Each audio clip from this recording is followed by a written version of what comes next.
O repórter Cadu Motia, ele conversou com o historiador Hamilton Júnior, que é integrante do Clube Literário aqui de Paranaguá, sobre essa importante data, dia 21 de abril, feriado nacional, dia de Tiradentes.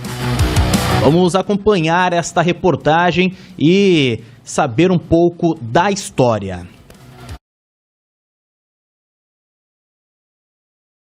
Para você que nos acompanha no Rede Notícias, hoje a gente tem uma entrevista diferente, interessante, para a gente conversar um pouquinho mais sobre esse personagem histórico que é Tiradentes. Aqui nos nossos estúdios eu tenho o prazer de receber o Hamilton Júnior, historiador parnanguara. Obrigado, viu, por nos receber. Eu agradeço, Cadu, estar aqui. Nós podemos falar um pouquinho sobre história, né? Que é tão importante para nós todos, pela nossa identidade. E a gente vai conversar sobre isso hoje, sobre aquilo que a gente pode chamar de um dos principais personagens como heróis brasileiros. Aquele cara que a gente conhece na moedinha de 5 centavos. Vamos falar de Tiradentes ou de Jesus Cristo. Quem é este homem que a gente conhece das figuras, das pinturas? O Tiradentes, ele foi um herói criado. Então, já houve uma intenção, quando foi criada a imagem dele, de se fazer uma identificação para o povo. Então, a ideia foi construir um personagem que fosse parecido com Jesus Cristo. Então, por isso que nós olhamos as pinturas e tal, e ele está ali com o cabelo comprido e tal, com aquela coisa toda, né, barba. Então eu queria que você contasse para a gente, antes do esquartejamento, que é o que nós celebramos no dia 21, o que aconteceu para a gente culminar no Tiradentes e na Inconfidência Mineira. O Brasil era o Brasil colônia, né? Não existia o Brasil Império ainda, ele era colônia. E qual era a grande atividade do Brasil? Na região de Minas Gerais era a orífera, né? Orífera. Então a atividade era retirada de ouro, tanto que era proibido até criar animais e ter engenhos, era proibido em Minas Gerais. Daí nós chegamos em 1700, mais ou menos, 1710, 1702, foi criada a Intendência das Minas. O governo português mandou criar a Intendência das Minas no Brasil. O que significava isso? Era para todo o ouro que era produzido passar por um lugar, era feito lingotes, era carimbado e era cobrado o quinto. O quinto era o imposto que Portugal cobrava dos produtores, que hoje até isso, vamos dizer assim, os linguistas eles falam que hoje nós temos expressões na língua nossa que é o quinto dos infernos. É porque nós pagávamos um quinto. Então 20% de tudo que você produzia voltava para Portugal.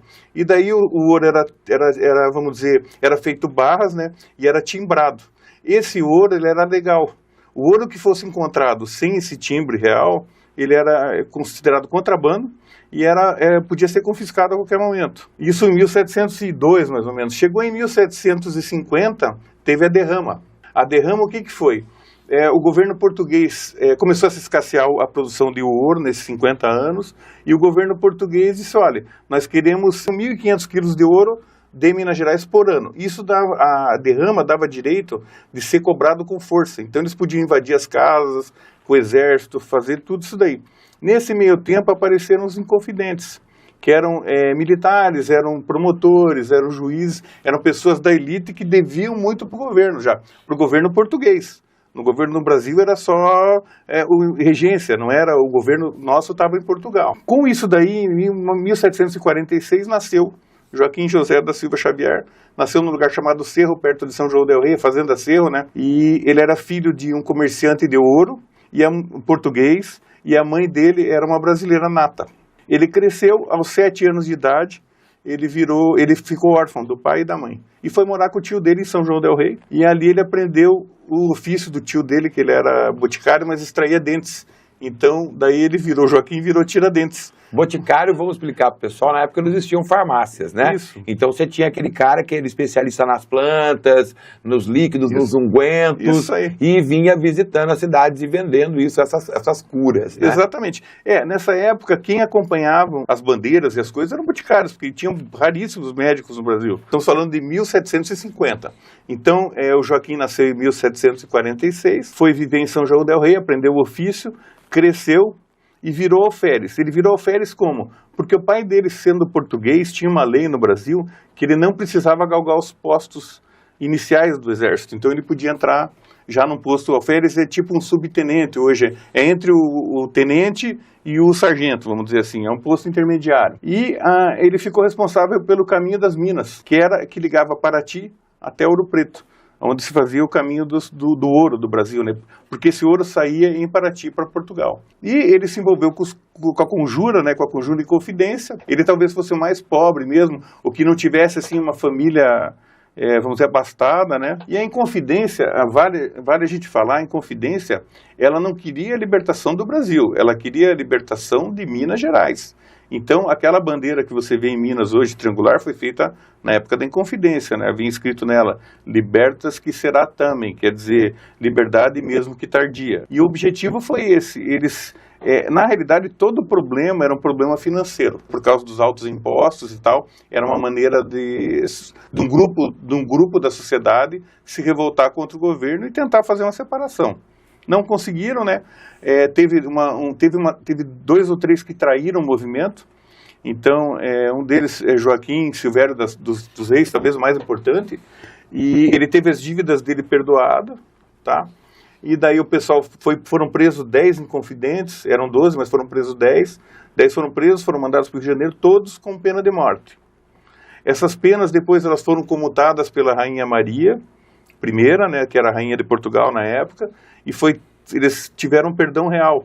O único que foi executado foi o Tiradentes, o único que ficou com a pena daí para ser enforcado e esquartejado. A casa dele destruída, né, na cidade onde ele nasceu e onde ele viveu, e salgado o terreno para que dali não se nascesse mais nada. Nós não entendemos se ele foi um bode expiatório, ou ele foi o cara que não teve condições de se defender porque não tinha condições de pagar advogados na época, né? Apesar que diz que tem uma história aqui em Paranaguá que o advogado dele era parnanguara. Isso é uma curiosidade. Eu não lembro o nome dele exatamente, mas tem uma história disso daí, tá? Ele foi para lá e virou advogado na região, no Rio de Janeiro, porque ele foi executado no Rio de Janeiro, né? Tiradentes foi executado na realidade se chamava Praça do Rocio, mas hoje se chama Praça Tiradentes. E ele fez, essa questão dele com Cristo que você falou, tem uma coisa interessante, eram 12, vamos dizer, conjurados junto com ele, né? Muitos deles padres, inclusive. Padres, militares, desembargadores, tá? Os padres foram ademoestados e os outros foram convertidos no degredo. Eles vão dizer exilados, sai do seu país, né? Sai da sua terra, não quer dizer seu país, sai da sua terra. E o Tiradentes não, o Tiradentes ele foi enforcado. Antes de ser enforcado, veja como tem essa questão de Jesus Cristo é interessante. Ele teve os 12, vamos dizer, os 12 apóstolos com ele, né, tá? Que seriam os 12 conjurados que foram processados com ele. Ele teve a Via Crucis, que ele saiu da prisão caminhando e foi até a praça. Ele teve 3 Judas, não foi um só. Isso, são 3 Judas, exatamente. Eu não lembro exatamente qual é o trajeto dele que ele fez, mas ele fez um trajeto como se fosse Via Crucis. O Brasil se torna independente em 1822. Exato. Passa-se todo esse tempo ainda como Tiradentes sendo persona não grata, exatamente, até a gente vir na República em 1889. Na realidade, isso começa em 1870, com o Manifesto Republicano. Daí teve um republicano, que era Saldanha Marinho, ele mandou construir uma estátua para Tiradentes. Isso em 1864, 66, em Vila Rica, que era Ouro Preto. Ouro Preto é uma cidade de Minas Gerais que antigamente se chamava Vila Rica. Ele mandou construir na Praça da Inconfidência, lá hoje, uma estátua de Tiradentes, tá? E já pensando no movimento republicano, na semelhança que ele tinha com o movimento republicano. Por quê? Porque o Tiradentes ele tinha um viés republicano na questão política dele. Ele lutou contra a Maria I, ele foi perseguido. Era contra o rei Dom Pedro II. Isso, Dom Pedro I. Dom Pedro I. Que era a avó dele, né? Isso, que era a avó de Dom Pedro I, exatamente. Então, ele teve perseguido ali por isso, e ele lutava para se construir uma república. Então, ele era o cara certo para isso. E além de ser militar. Exatamente. Então, o que aconteceu? Nós tivemos a República em 1889, em 1890, mais ou menos 91, aí sim sentaram e disseram, nós precisamos de um herói. Quem vai ser o herói da República? Tiradentes. Por quê? Militar, lutou contra lutou contra, na realidade, lutou contra a colônia, contra a coroa portuguesa, queria construir uma república no Brasil, que eles não contaram toda a história. Esse é o grande problema, né? Eles não contaram que eles queriam construir uma república para eles. Não era uma república para nós, era para eles. E para a gente finalizar a nossa entrevista, eu queria perguntar para você, qual que é a sua opinião de o dia do esquartejamento de Tiradentes ser feriado e o dia seguinte, 22 de abril, descobrimento do Brasil, não ser? No meu ponto de vista, isso é uma questão pessoal minha, no Brasil, quando houve a República, houve uma desconstrução da história intencional. Então, nós vamos fazer um apagamento da história do Império, porque o Brasil Império, a história do Brasil Império é muito bonita. Independente de tudo que aconteceu, tudo depende das forças que estão naquele momento e estão fabulando essa história, estão construindo a história. Então, o Tiradentes, quando ele morreu, ele era um traidor, com certeza, né? E hoje nós entendemos que até ele fez muita coisa boa, só que ele foi fabricado. É diferente dos heróis autênticos. O Brasil tem muitos heróis autênticos, mas não talvez dessa época. No dia 22, nós estamos falando de uma história do Império. Tá? Descoberta do Brasil, Brasil colônia, aquela coisa, todos os portugueses vieram para cá.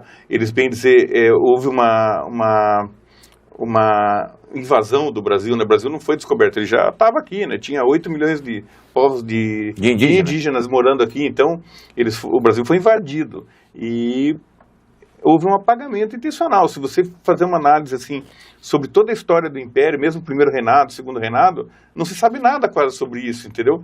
Porque isso foi apagado. Então nós sabemos de quando? De 1889, 1890 para frente, que é o que tem bastante registro, mas porque é intencional. Então, assim, para você que nos acompanhou aqui no Rede Notícias, eu espero que você tenha gostado dessa conversa. Eu tive o prazer de conversar com o historiador Hamilton Júnior Parnanguara. Espero que você volte mais vezes. Opa, foi ótimo. É sempre uma conversa que eu fico muito feliz. Eu acho que a gente precisa ter ela muito mais vezes, porque tem uma frase famosa dos japoneses que é: uma árvore que não conhece, que não cuida das suas raízes, jamais terá bons frutos. Então não há nada mais importante que a gente conhecer as nossas raízes históricas e culturais para que a gente aprenda a ser brasileiro. Hoje nós podemos observar que em Paranaguá mesmo está acontecendo um movimento de, vamos dizer assim, de resgate de memória. Isso é um resgate de memória. Então é bom conversar sobre isso e sempre conversar sobre as coisas antigas que fizeram parte da nossa construção, né? Que nós somos hoje o que somos por causa devido a ter acontecido isso. Para você que nos acompanha, muito obrigado. É com você, Mauro Júnior, Alex Vizini, Ilha do Mel FM, a rádio que você vê.